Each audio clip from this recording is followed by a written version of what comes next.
Are y'all ready? It's time.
Woo, woo, woo, woo. Listen, I am excited that it is time for another episode of Moments with Mama Sue. I am so glad that you're here. It's my pleasure to be able to join and connect with you because you always know what I always say, connecting with you is the best part of my day. I look so forward to it. And it really, really makes a difference in my life. And I'm hoping that it makes a difference in yours. I'm so glad that you're already on with me. If you're watching for the very first time, we want to welcome you and invite you to be lively in the chat. We want to shout out to all those persons who will be watching in replay as well, because sometimes life gets in the way and we just can't do the things we want to do when we want to do them. But guess what? Technology is helping us to still be great. We can watch later and catch up and all of that good stuff. So I want to give a shout out to everybody who's on here early. I'm so pleased that you're here. Hello, Janice and Lori and Brenda. Everybody that's watching, we're just glad that you're here. We appreciate you. I thank you for making a big old hole in your schedule and coming and joining Moments with Mama Sue every first and third Monday of the month. And guys, you know what it is? April is anniversary month. That's right. This is the third year that we are celebrating having Moments with Mama Sue. And some of y'all have been part of it for the whole ride. You're ride or die. And let me tell you, that is just the best thing ever. I absolutely appreciate it. Well, we got to give a shout out to all of our WJIL listeners on WJIL.today, somewhere in the world on Tuesdays, Thursdays, and Saturdays at 3 a.m., 10 a.m., and 8 o'clock p.m. Eastern Standard Time. You can tune in to www.wjil.today and hear Moments with Mama Sue replayed on gospel radio and on Roku and Fire Stick TV. Picture that, this great big old hair on your TV screen and my big smile saying hello. But I do believe that God is up to something.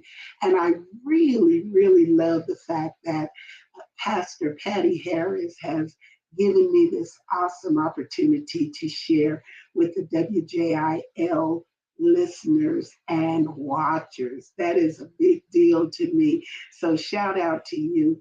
Also, I want to make mention of the fact that for this week is Holy Week. We just celebrated Palm Sunday on yesterday, and I'm sure that you had wonderful worship experiences. I know I did. And oh, I gotta say, shout out to everybody who came to the West Texas chapter concert, the Memory Lane concert. Oh, it was so good. Oh, yeah, it was awesome and amazing from start to finish. The melodies were wonderful, the band, the reception. And if I tell you, the audience was on board from the top of the program because they knew all the music. They were singing right along with us. It was so much fun. If you missed it, I'm so sorry. But guess what?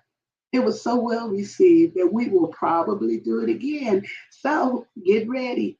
You have a whole year to get yourself primed and ready so that you can make the next opportunity. It's going to be awesome. While we're in Holy Week this week, on Wednesday morning at 6 o'clock a.m. Eastern Standard Time. I know it's going to be 5 a.m. in our part of the world, but I will be on the morning devotion with Philip Carter and the Hymns family. I'll be posting more about that on my page a little bit later so you can follow if you desire. And again, the wonderful thing about technology is if you miss it in real time, you can always catch the replay. I'm not an early morning riser by choice, but sometimes you just got to do what you got to do. And so I will be up and sharing as part of the Holy Week devotion with him. This morning's devotion was wonderful. There will be special guest speakers every morning as we celebrate uh, this wonderful season and begin to think about the awesome sacrifice that our Lord made for us. So if you're able to tune in, that will be wonderful. Then I want you to remember that Miss Annie is still available. You can get your copy by going to www.sueroseberry.com and just ordering it. And when you get it, you'll get downloadable audio files with me sharing the story of Miss Annie, that lovable, eccentric driver that will drive straight into your heart. It's a rhythmic, rhyming, musical story, and your children will love it. So if you want something special for them, your grandchildren, or just some of the young children in your life, go ahead and pick that up. I think that they will really enjoy it. And then tomorrow, you know, we'll be at the Southeast Senior Center. It is the first and third Tuesday of every month. I'm there, and we do a senior sing along, and we always have a great time. We have a wonderful time. We sing inspirational songs, we sing traditional gospel. We just have a great time, and we really chat it up, y'all. So if you can make it, please join us. We're there at 1803 East Indiana. I think it is East Indiana or South Indiana on Indiana Street. Come and join us at the Southeast Senior Center and sing with us at 10 o'clock a.m. And then if you can't make it, you can always tune in to my Facebook page, Mama Sue Roseberry, right where you're watching now, and you'll be able to join us. Tune in around 10:30-ish, and I usually try to go live from my Facebook page so everybody can join us. And then I want you to know that you can still pick up copies of My Thoughts from the Heart. That's a devotional perpetual calendar with inspirations and musical, and I'm saying musical quotes, inspirational quotes for every day of the year. Let me see what it says for today. It says April 3rd. When I woke up this morning, it was a victory. All the problems, catastrophes, and setbacks of yesterday and days before could not stop this glorious day from coming into existence. And then I put with a double fist pump. Mm, mm, yes. All of these are inspirational quotes for me. And so I call them Mama Sueisms. Sometimes I post them online, but you can have the full perpetual calendar. Again, just go to my website and you'll be able to purchase it. Go to the merchandise page and you'll be able to get it. We're in this resurrection season. And if you're looking for something to add to your playlist, you can add music from Magnificent God, He's Very Much Alive, and Crucified. Those are songs that are wonderful remembrances for this resurrection season. And I'd love for you to check it out. So go to Magnificent God if you're on Spotify or wherever you consume your music from. You can go to Apple or Google Play, wherever you get your music from, you can click on that and add it to your playlist for this resurrection season. Or if you want to download it, you can do that too. That will make me happy as well. And finally, on Friday, I'd love for you to join us for an amazing worship experience at the Macedonia Baptist Church, 201 South Carver here in Midland, Texas. The ministerial staff will be presenting hymns and homilies. And our special guest psalmist will be Debbie Jones. And oh my goodness, she has the voice of an angel. And I want you all to get an opportunity to hear Debbie and to hear the homilies. Those are short messages, so nobody will be up saying, as I come to a close 52 times. They're going to just come on to a close because it's supposed to be short. So we're going to look forward to that happening, and we certainly want you to join us. Well, I have a wonderful guest today. All of the guests that I have had on Moments with Mama Sue, I can't point to a single one of them that I wish I hadn't had. How about that? They were all spectacular. They gave us marvelous information. And today I have a spectacular guest. She is informative, she's fun, she's innovative. I met her a little while ago, and we'll talk a little bit more about how I met her. But I'm going to be bringing her up right after this. Woo! It's Mama Sue. And listen, Moments with Mama Sue is celebrating 3 amazing years. That's right. April is anniversary month. So put it on your calendar right now to join us for the party. It won't be a celebration without you. Our featured guest will be Maurette Brown Clark, and I'll be looking for you. Mm-hmm. Absolutely. I want you to join us. Now, y'all put it on your calendar, and I want y'all to put in the comments section if you are planning to be here, because there's going to be some giveaways. And of course, we'll get to talk to Maurette. And if you don't already know who she is, if you've ever heard Just Wanna Praise You, that's her song. Oh my goodness, she's all of that. And she will be on Moments with Mama Sue on the next episode.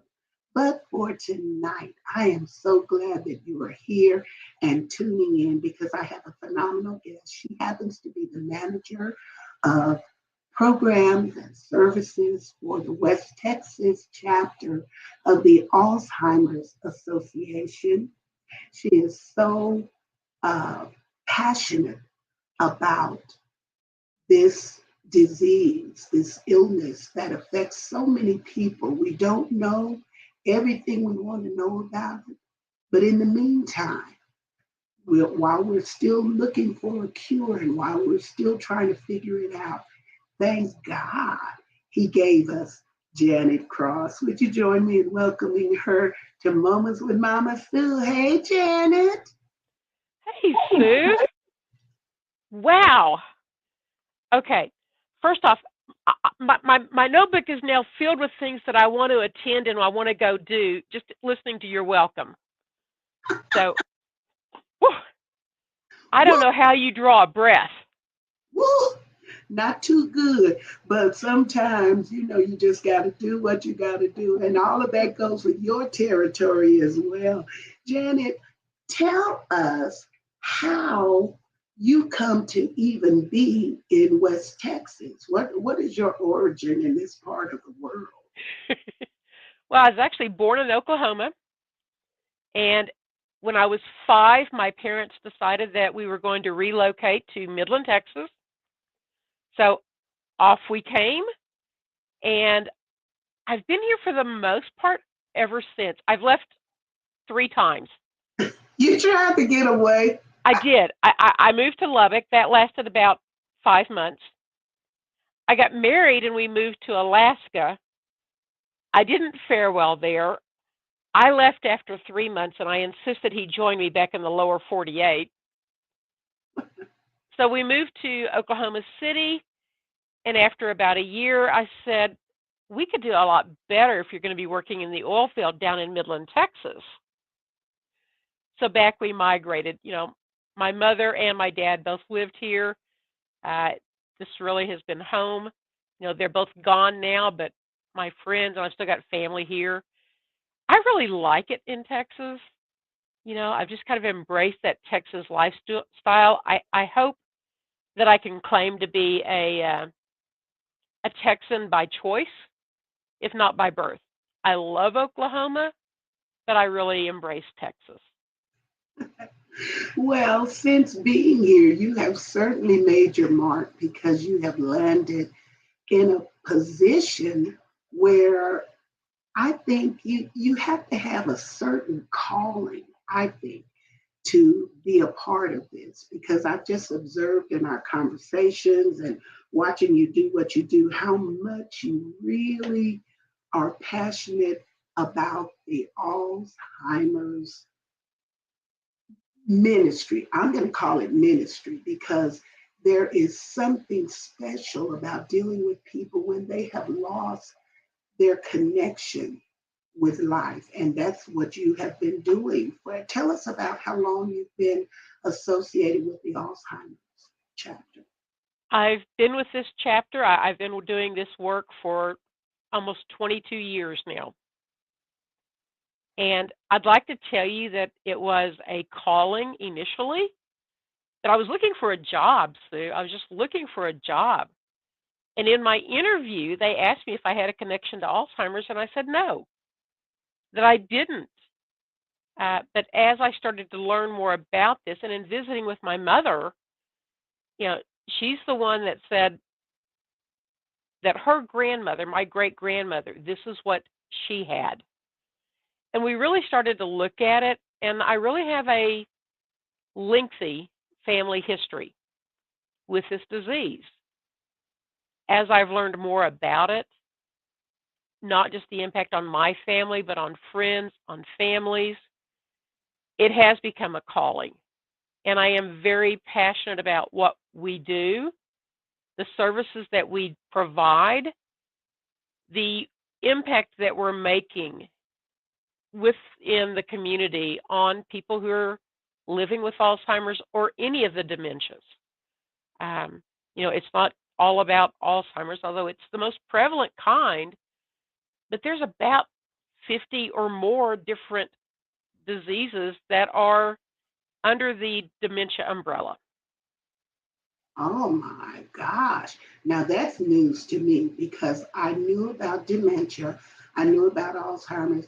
And let me just say that many years ago, and actually not so many years ago, we used to think that people who were elderly were just senile. That's the word that they used. They said that they were just senile. So if they weren't quite at themselves and didn't remember things, you just swept it under the rug and just said they were senile. We Hmm. didn't recognize that there was really a medical problem. There was an issue. That's exactly right. With my great grandmother, that's exactly what they said is she was senile. and she was old.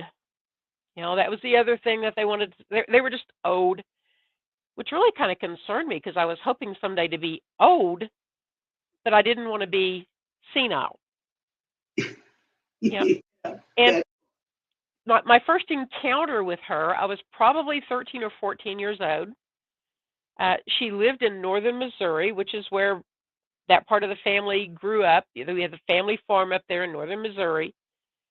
She came to Texas for a holiday, and I couldn't even tell you which holiday it was, Thanksgiving, Christmas. And down in Texas, we had three of her children and several of her grandchildren and a plethora of great grandchildren. We gathered at our house, and Mommy, that's what everybody referred to her, regardless of the relationship, was sitting on the couch with me in the den. And she had this very confused and blank look on her face. And I was very quiet at the time. I didn't know quite what to say. And she'd look at me and she'd go, "Who are you?" And I'd try to respond to that. I'd say, "Well, you know, I'm Jan. I'm your great granddaughter." "Who?" I thought, "Okay, I'm Donna's daughter." Now, Donna was her granddaughter, and my mom spent every summer of her youth up at the family farm with Mommy. They were very close. And her response was, "Who?" I tried again with, "I'm Ivel's granddaughter." My grandmother was in the kitchen as well. That didn't work either. And she'd turn away. She'd just get this kind of alone, blank stare, very confused look. And just thinking back, I knew she wasn't able to process what I was saying. We tried this probably 15 times, that repetitive questioning. And being a smart aleck teenager, I didn't know how to handle it. I got up and left the room. And our family, in their love, but their lack of knowledge, made the decision each of her 9 living children were going to take care of Mommy. And they were going to share that responsibility equally. So about every 2 months or so, Mommy changed households, which meant that she was traveling from northern Missouri, Oklahoma, Kansas, Texas, and oh yeah, let's throw in California. So a lot of the behaviors we would see with her is she'd be in the middle of the street with a suitcase going home because we had so disrupted her sense of home that she never really got it back. And unfortunately, after about a year and a half, 2 years of this, she ended up in a nursing home. Her condition really deteriorated, and that was, in all honesty, the best possible place because now she had a routine, she had a schedule, and she had 24/7 care. This was back in the very early 70s, mhm, and we didn't know. We didn't hear about Alzheimer's back then. no. So that was just a family trying to embrace their loved one and to care for them. Every one of them welcomed the opportunity to provide care for her. But again, in hindsight, that really wasn't the best care we could have given, but we didn't know how to do it back then. Well, people that the first I remember hearing about Alzheimer's in association with somebody was that it was a disease that affected the elderly, and there are so many myths out there that are associated with it and dementia, but they said it just affected the elderly. And my grandmother, bless her sweetheart, she said, I went to the doctor and he told me that I have old time disease. She said, not Alzheimer's, she said old timey Hmm. disease. And then, because she was getting elderly, and she really did. She suffered from that. But there are, as you mentioned, there are all different types of dementia, and some of it causes individuals to be uh, aggressive or violent in their behavior, and some of them are more docile. What causes? Do we know what causes it? I know we don't have a cure, but do we know what even causes it in the first place? There's still some information that we need. We know that there is the proliferation of an amyloid plaque on the brain that can become toxic. And just so you know, all of us have some of that amyloid plaque, but for some reason, in many of the dementias, it just keeps multiplying and destroying brain cells. We don't know exactly why, and we don't know if this is a cause of the disease or a result of the disease. Then there's something called a tau tangle. Tau is, again, a protein that's in our brain, and it attaches itself to the connections between our brain cells, and it starts to break those connections. Again, is that a cause of the disease, or is it a result of the disease process? We know so much about Alzheimer's now than we knew even 20 years ago. That's one of the things that's kept me so passionate and involved is I'm continually learning as we learn more about the disease and the impact it has on our brain.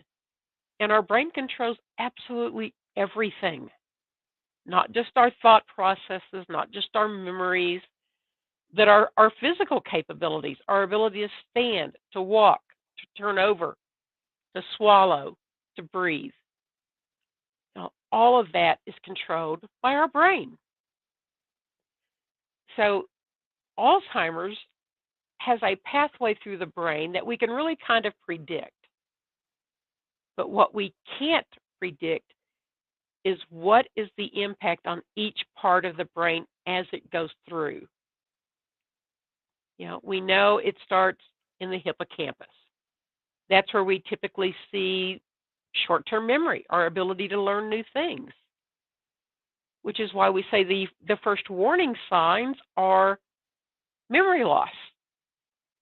We see people who don't remember what they had for lunch or what they did yesterday. They may start to struggle with words and following conversations. Well, I'm a senior citizen, and some of those things are happening. As an educator, I'm in front of an audience all the time, and there's always been that moment when you've got that perfect word, it's ready for you to say exactly how you want to communicate this thought. And when the moment arrives for that word to appear, oh, geez, it's not there. Yep. Mm-hmm. So we can very quickly move to something else that will also describe what we're trying to describe. I've never been good at remembering faces. If you write down a name, I'll remember it on a piece of paper, but I can't always put it with the face. So as I'm getting older, does that mean that I have Alzheimer's? No. Those are problems I've had my whole life. It's when they start to happen more frequently that we get concerned. Those early signs of Alzheimer's and frankly, many of the dementias are things that we all go through in everyday life. So how do we know that it is a warning sign? Right. Because it's starting to impact our quality of life. It's happening with a frequency and a duration of such that it's causing us to really struggle. That's when it becomes an issue. But typically the symptoms have been there for 2, 5 years or more before we really recognize there's an issue. And how would a medical professional necessarily detect that? Because when you go to the doctor and you're being examined or whatever, or at least when I go to the doctor, it's like 15 minutes of fame. You know, you get in there and he's coming in. He says, "Are you having any problems? You're breathing all right? Anything wrong with you? You having any difficulty?" And of course, we all say, "Well, no, I'm doing okay." And he listens to me breathe with his stethoscope, and then he feels my ankle to see if I have any fluid buildup. And then he says, "Oh, any other problems?" And then it's, then he's out of there and I'm on my way. Maybe they take my blood pressure. But how would a medical professional be able to even diagnose that you have a problem that falls on the dementia spectrum? Typically, it's a diagnosis of exclusion. If we identify any issues, they start ruling out other causes. And really, doctor's visits are, I call them hit and run visits. Um, there is a time frame of how much time they can spend with each patient. And for those of us that are older, how much is Medicare going to pay for? And I can't say that this is a fact, but I've heard that Medicare typically allots about 7 minutes per patient. 7 minutes. So you better get those concerns out quickly. Now, I don't know about you, but as soon as they start asking me questions, everything on my agenda can go out the window. Because I think, why are they asking about that? Well, I think it's okay. Yes, I have a pulse in my foot. No, I don't think there's any fluid today. But you get so easily distracted by what they're going through that sometimes you'll forget.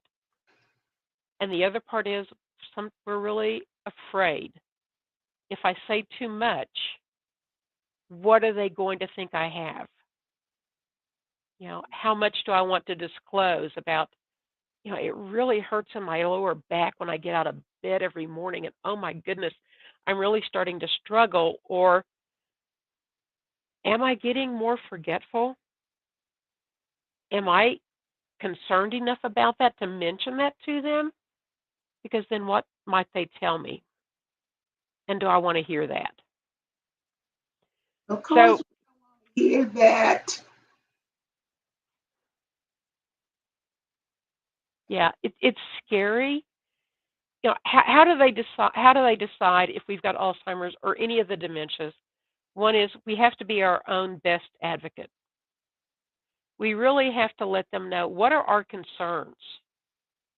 We need our family and our friends to be honest with us and with the physician. You know, for years I've been telling families that and asking them, why are we allowing someone that we really have a concern about their memory? Why are we letting them go to the physician by themselves? Why do we think that when they get there, A, they're going to remember that they have these issues, B, they're going to remember what the doctor said back to them, and C, is fear going to override what they really want to say?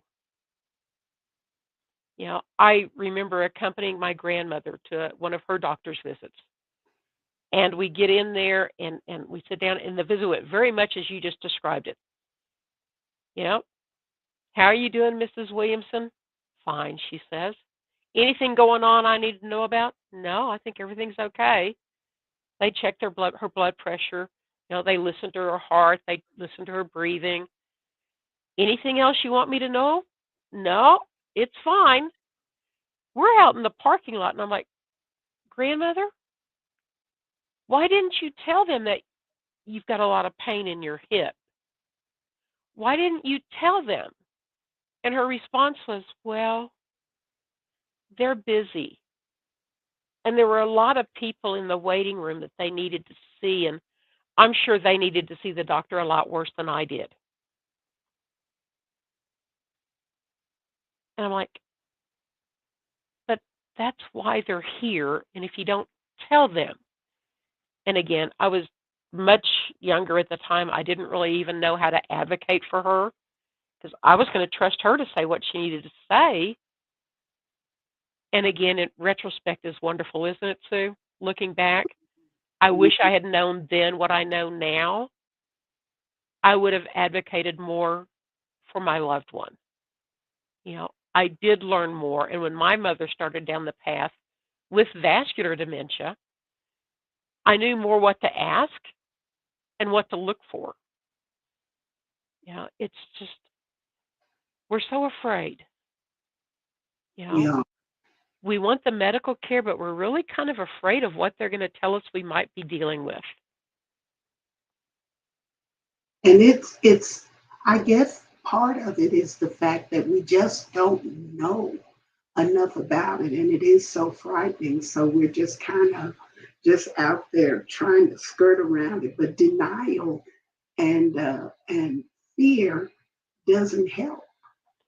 It doesn't help. And what we've learned, especially with Alzheimer's and the dementias, there is no cure. Right. We do not have a single survivor of Alzheimer's disease. But all of the research is telling us that the way that we're going to change the course of this disease is by identifying it at its very earliest stage.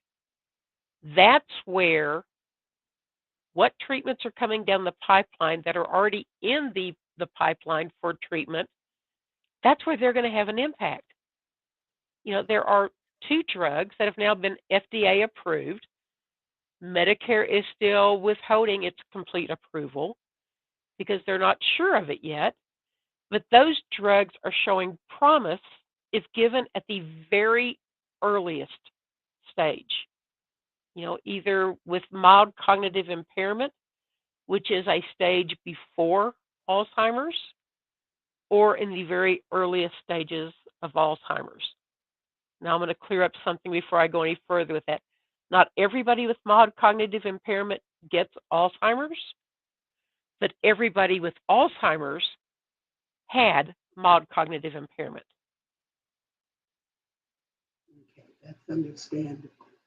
Well, listen, if you're tuning in with us tonight, we have a phenomenal guest who is dropping wisdom and information that is necessary for us to know.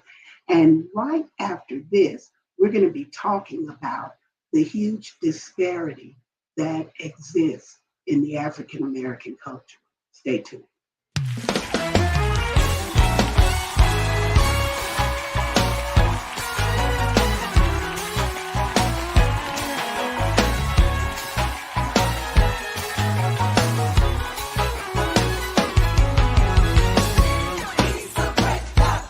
Yes, he is, and it's worthy. I'll glorify you. Hey, all of my days, I'll do it. 'Cause there's nobody greater, no one greater. It's beyond entertainment. It's an experience. Book Mama Sue Roseberry today. That is worthy.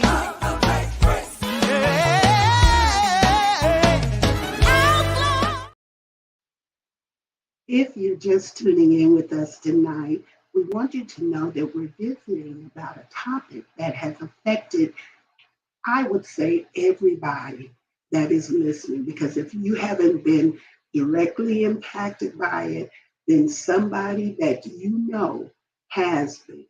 And we're talking about Alzheimer's and dementia and those diseases that affect people and cause them to lose touch with reality. Well, with what reality as we know it. They lose so much memory. They lose touch with who they are and what's going on in their world. And it's so necessary for us. And so we have a very, very special guest with us today. She's the manager of programs and services for the Alzheimer's West Texas chapter.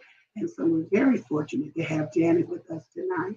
Janet, before we broke for a moment, I was telling the viewers that we were going to discuss the fact that there is a huge disparity in diagnosis for people that are African American as opposed to white Americans. In fact, the statistic that I read in the material you shared with me said that African Americans are 2 times as likely to have issues with Alzheimer's and dementia and less likely to be diagnosed.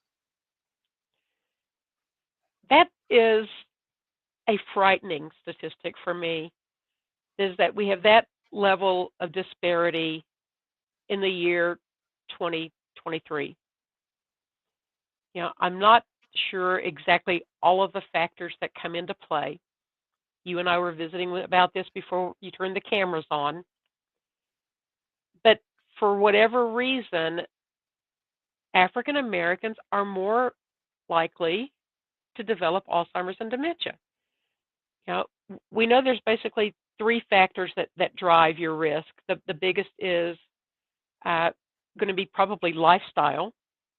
We know there are environmental factors, and there is a small percentage of people who develop Alzheimer's because they carry a genetic predisposition to it. There are 2 or 3 genes that if you have those genes, you will develop the disease. There are a few other genes that they've identified that say that you're at higher risk. But honestly, the genetic part of it only accounts for maybe 5% of the people that develop Alzheimer's. So just because it's in your family doesn't mean you're going to get it. I said, I've got a family connection to it. I can trace it back to my great-great-grandmother and beyond. But it's been one person per generation. That's not a strong family connection. So the genetic factor is relatively small. Well, what are the other 2 major factors? Environmental, some of which we have control over. There's a lot of our environment that you and I aren't going to make a big difference in. The other is lifestyle. That's the one factor that we have an opportunity to make some decisions that could impact our risk. But that also means that there's some things that we do lifestyle that maybe has elevated our risk. So what is that? Is it what we eat? Is it how we exercise? Is it how we keep our mind mentally active? Is it how we socialize with other people? And then there's the risk factors I really love, which is, are you getting good quality sleep every night? Yeah, I saw your head go up on that one. I'm guilty. I say it. Because they're telling us that as adults, we should be getting, at a minimum, 6 to 8 quality hours. That's where you get into that deep sleep, the REM sleep, a night. So how are you coming on that, Sue? Oh, don't ask, because I am far away from there. I think I take naps. I think I just nap every once in a while. And then when I wake up, I get busy and I'll go out, and because I live alone, as lots of people do later in their life, they're prone to doing things that they might not do if there were other people in the house. But because I live alone and I'm not going to disturb anybody, I may go do a load of laundry or something else that I won't have to do later on in the day. So it's no telling what all I do. Yeah, what they're telling us is that it's that deep quality sleep that enables our brain to kind of clear away the toxins that have accumulated through the day and kind of wash it clean of all that. So it's restorative to get that deep sleep, but that takes getting down to that REM sleep, that deeper sleep, which usually requires 4, 6. They really prefer that we get 8 to 9 hours of sleep. I don't remember the last time I got 8 to 9 hours of uninterrupted quality sleep in a night. So I'm a little concerned about that one. And just in case you're not getting enough sleep, the other factor that we really look at a lot is stress. and the fact, how stress impacts our risk factors for developing Alzheimer's. So, Sue, Okay, Janet, I'm gonna need you to move out. No. let's get past the lifestyle part. But the good news is lifestyle is at least something that we can take action today. Yeah, we can do something about that. Yeah. Is it going to keep us from getting it? Maybe not.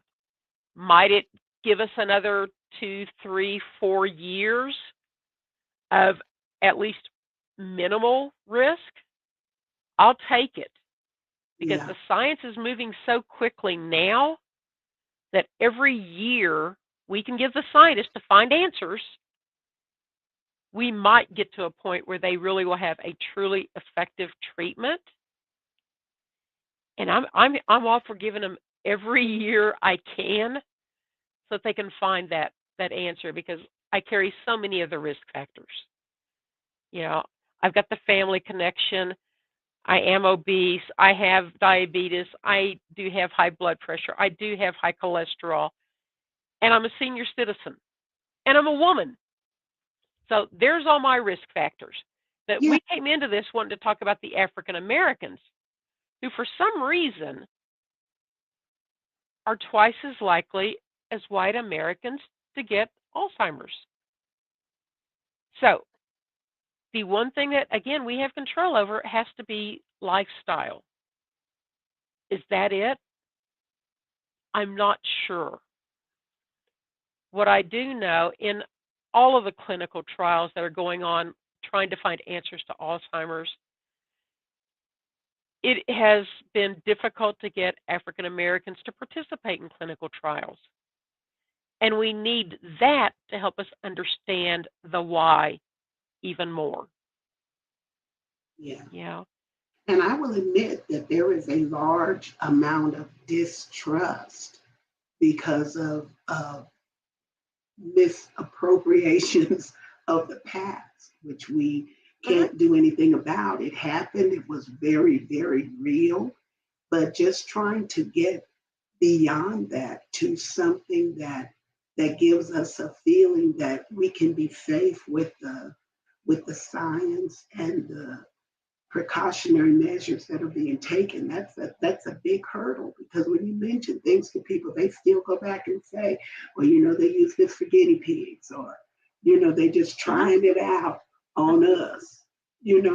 That's the mindset, and it's very difficult to get It is people into it. very difficult to get past that. And how many clinicians truly understand the Black American culture, who truly understand everything that that culture has gone through? So you talked about a lack of trust, and it's a lack of trust and it's a lack of knowledge. So we need to educate our clinicians. We need them to be more confident and comfortable in what they know about the African American culture and lifestyles that may put them at risk. What is it? And we need our Black Americans to be able to have confidence in their clinician, to hear what they're telling them, and to really understand it. So that's part of it.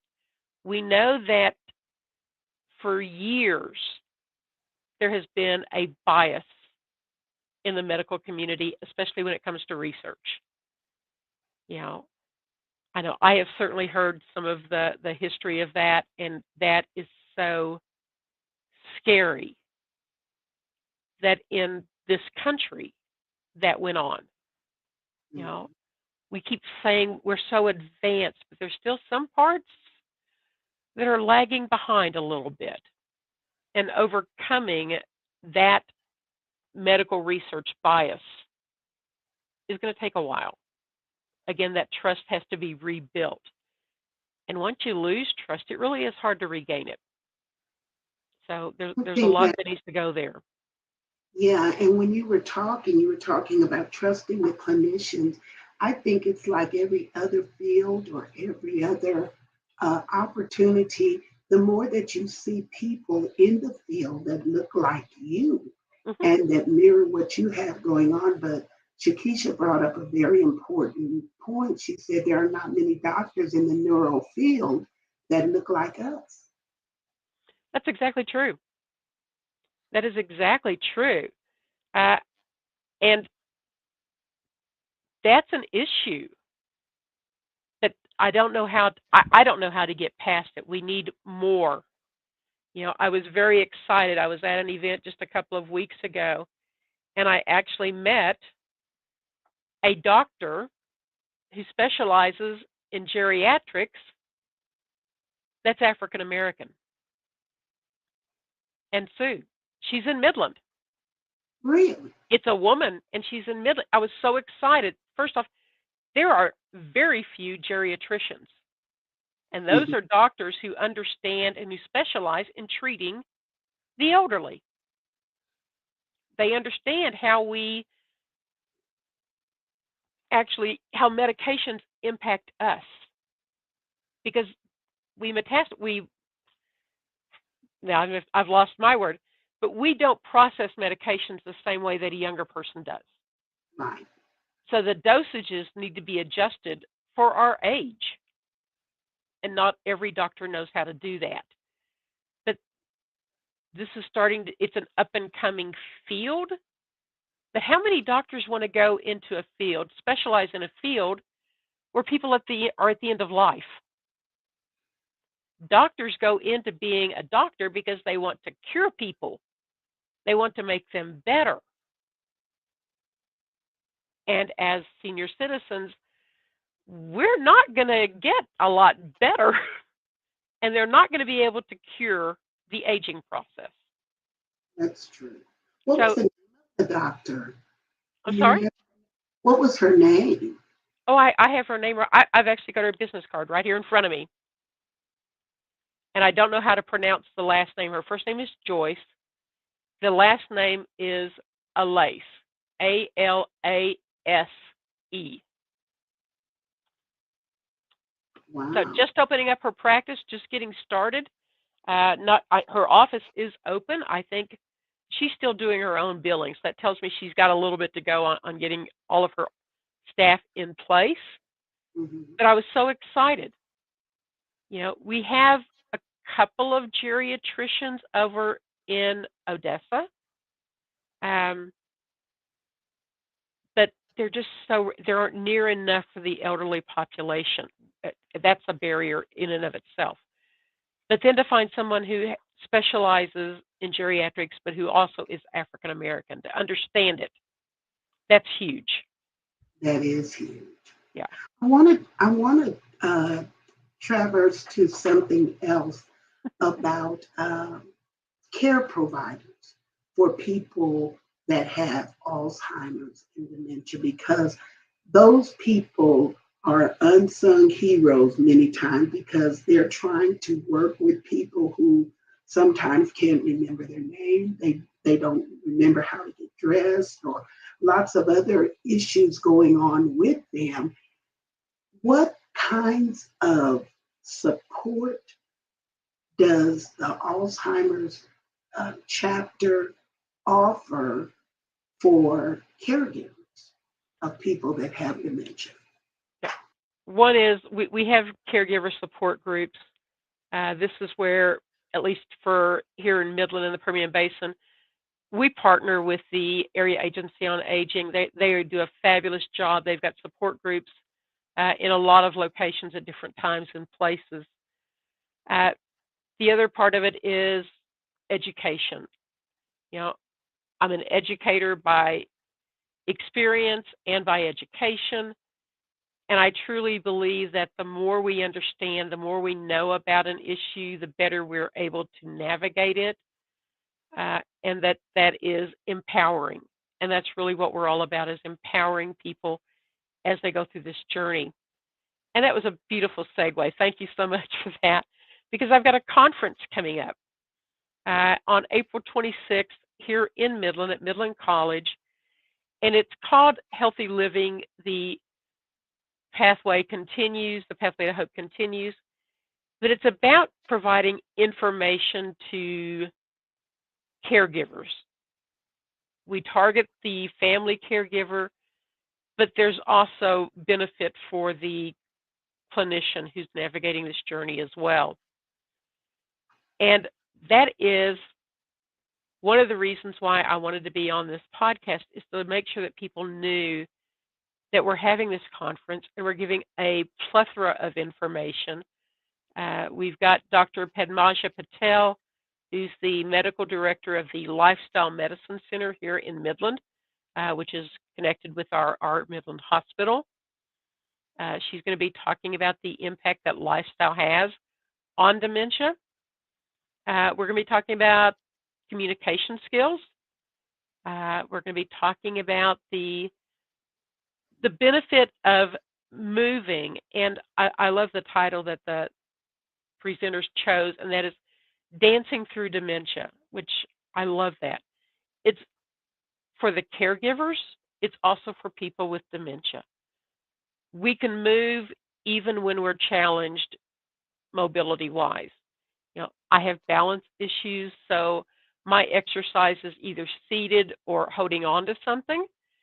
And that is what this is geared toward. People who are mobility challenged, who need help, strengthening their body, but also their balance. We then will have, I know this will come as a big surprise, but we've got this person named Sue Roseberry who's going to talk about a couple of different things. She's going to do a reading for us of a book called What's Happening to Grandpa, which is a child's journey with her grandfather as she really is introduced to the issue of dementia and how she copes with it. It's a beautiful book. Sue has done a fabulous job with the reading, and that's going to introduce our segment on dementia and children. Children really are the unseen victims of dementia.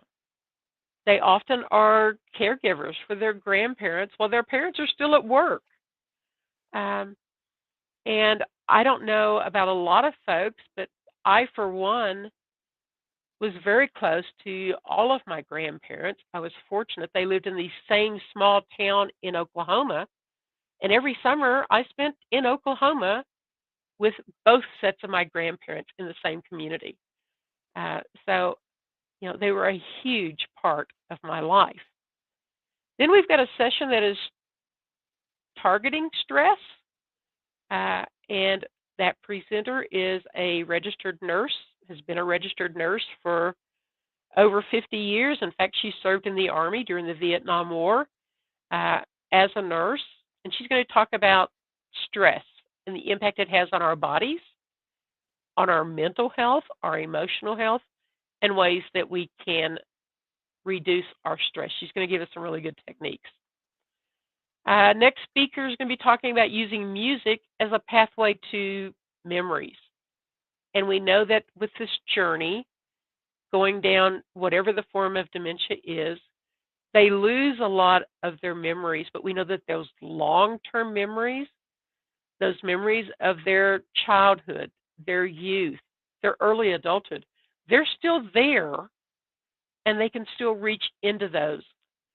And that is an important way to connect with our people who have Alzheimer's and dementia.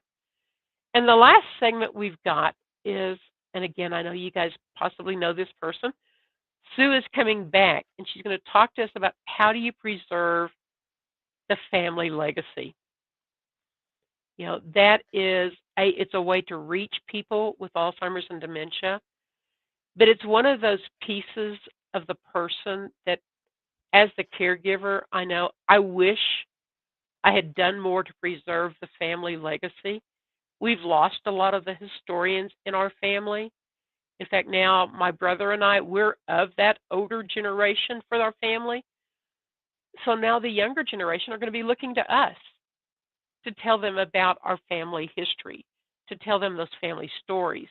So Sue's going to be coming in and talking about that. This is an absolutely fabulous presentation, this whole program. Every one of the speakers, I will absolutely sing their praises. I call this the A++ team of presenters.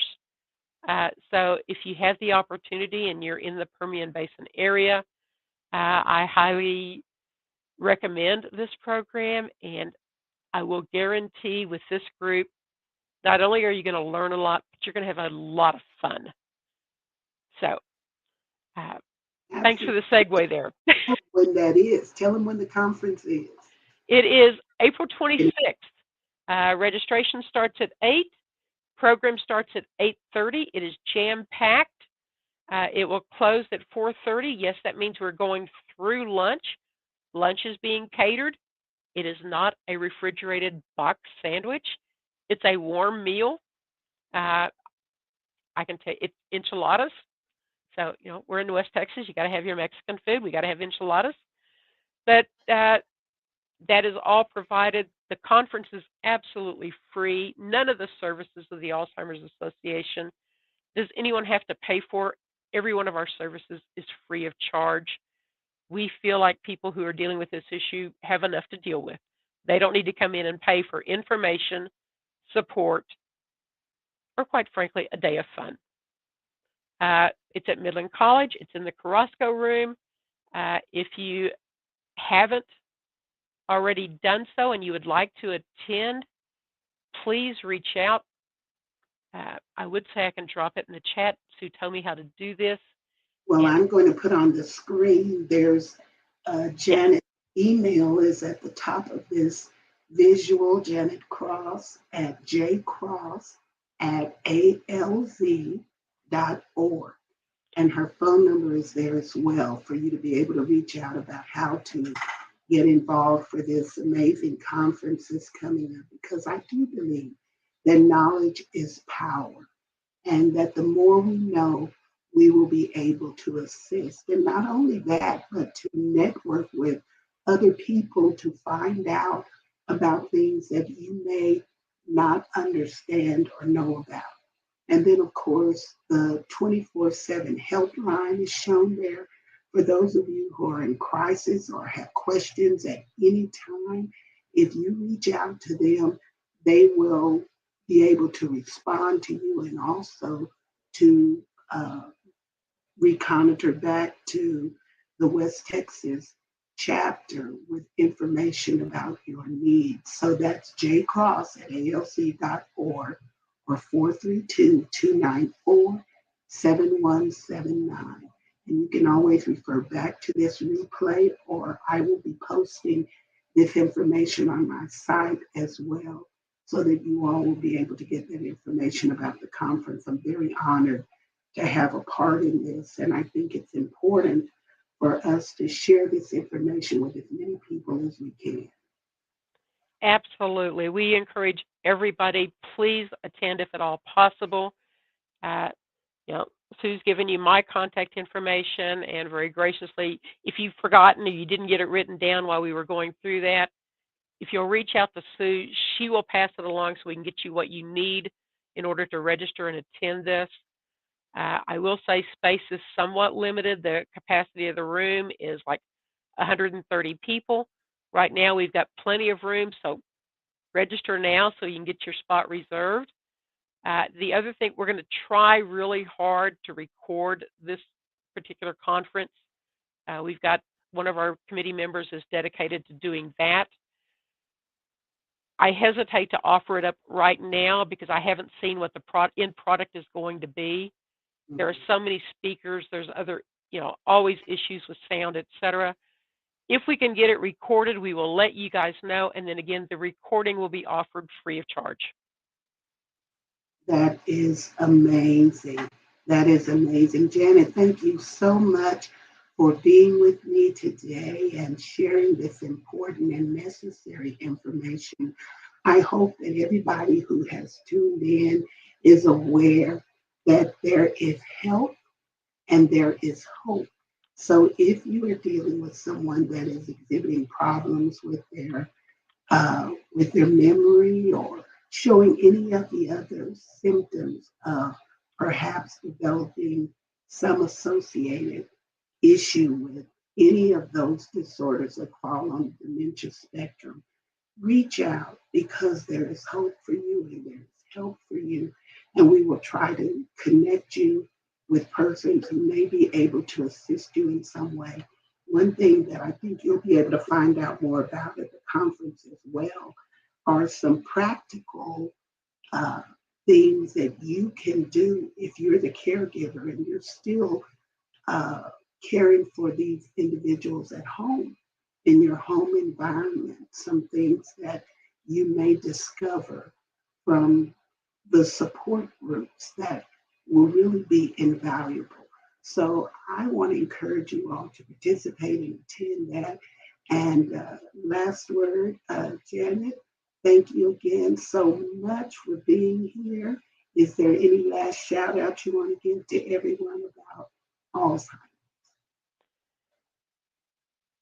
You don't have to travel this journey by yourself. Uh, we don't want anyone to do this alone. It helps to have a support system. If you take nothing away that you remember, and that's that 800 number, 800-272-2900. I'm going to say that now. I better check it. That make sure that you call the 800 number.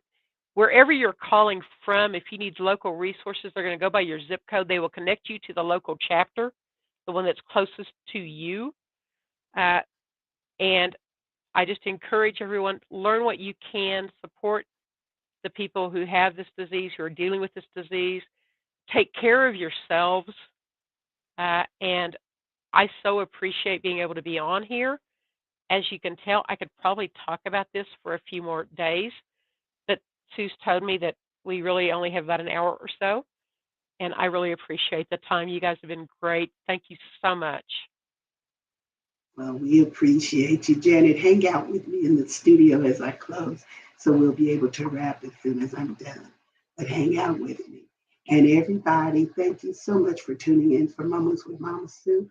I tell you what, you're the best family ever, the best family ever. And be sure to tune in on next week when my very special guest will be Maurette Brown Clark. That's April the 17th at 6:30 p.m. You know the time, Central Standard Time. We'll be live at Mama Sue Roseberry on Facebook and at Sue Roseberry on YouTube and IGA Hope. So I'll be looking forward to seeing you. If you like what you see, if you enjoy what we are bringing, then by all means, I am asking you to support what you see. You can always be supportive of what we're doing by Cash App at $ Sue Roseberry. We'll send along any amount. And whatever you're sharing helps me to do more and better at what I am trying to do. The other thing you can do is, if you don't like Cash App, you can always use Venmo at Sue-Roseberry-1.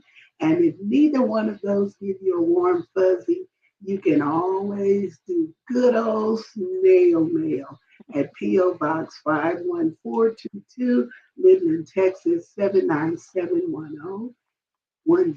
Somebody told me the other day, don't say O because it's not O, it's 10. So let me remember that. So I'll be on my P's and Q's. 79710. We absolutely love, love, love having you. I thank you for sharing, liking, and subscribing to Moments with Mama Sue. It means the world to me to be able to connect with you. So I hope that you have a fantabulous rest of your evening, and I look forward to seeing you on the 17th. Mm-hmm. Woo! Now that's what I call a great show. Woo! We out of here. Mums and Mama Sue. Mums and Mama Sue. Oh, now we can do it a little better than that. Mums and Mama Sue. Mums and Mama Sue. Moments. Oh, well, all right, come on with it. Mums and Mama Sue. Mums and Mama Sue. Moments. Yeah. Oh. Mums and Mama Sue. Mums and Mama Sue. Moments. Oh, wait. Mums and Mama Sue. Mums and Mama Sue. Moments.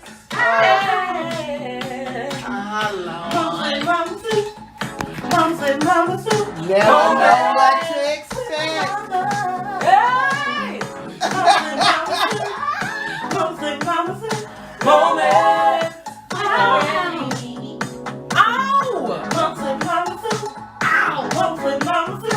Romance, yeah.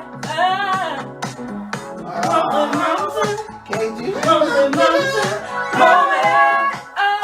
Oh. Well, now we might be done a little bit too much.